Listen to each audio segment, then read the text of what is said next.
Oh, It's very subjective that we base our nutritional choices on how pretty or how cute an animal is. It doesn't make sense. And we're lucky now we're able to choose what we eat. Right. Like it wasn't like that 100 years ago. The purpose of the food guide until like 40 years ago was to make sure you had enough calories. Now we're in an age of restriction, so we say like, I don't want horse, I prefer deer, or I prefer veal, or I had chicken yesterday, I can't have twice in a row. But like all this is a bit of fluff what we do in a way because we're so fortunate to have enough food to decide. my friend Remy Warren was on a backpacking horseback elk hunt, and one of the horses fell down and broke its leg, and they had to make a decision. They were deep in the backcountry, and they had to shoot it, and just wasn't going to get out of there. And after they shot it, he decided that really this animal's going to go to waste. So they took the back straps off and they cooked it and ate it.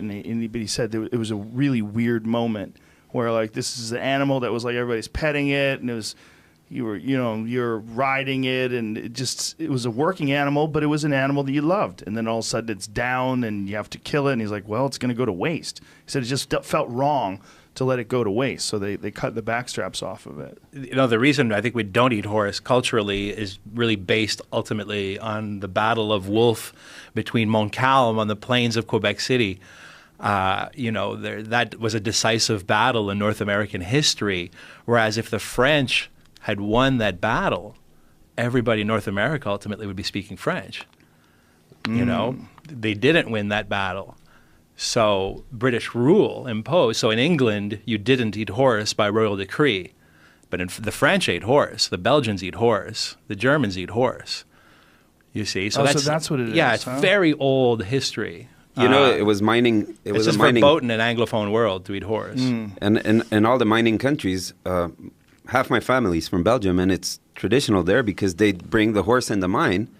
The horse, it's sad for a horse to live in the mine in the dark, but they wouldn't bring it out when he was old. They would just eat the horse. Most cultures eat Turkish eat horse. Well, it was a necessity. I mean, Yeah. you couldn't pick and choose back when all this was instituted. We're very limited in the proteins that we eat, especially in North America. Quebec less so. Quebec is a very open-minded dining public, very advanced dining public, very old dining public, and of course Latin, French dining public.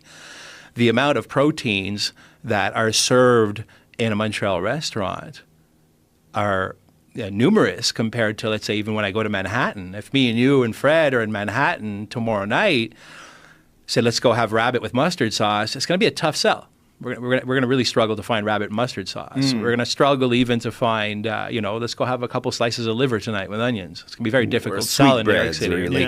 Lamb neck, lamb Kidneys. liver. Deer is a hard, tall order. Ultimately, Manhattan or America eats a limited scope of proteins, beef, chicken, so forth.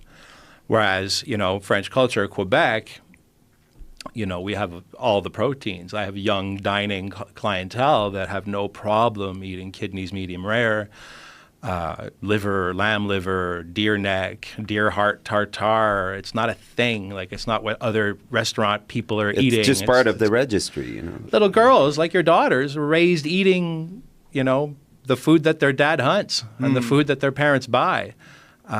Some people of lesser means eat pork liver. They're raised on it.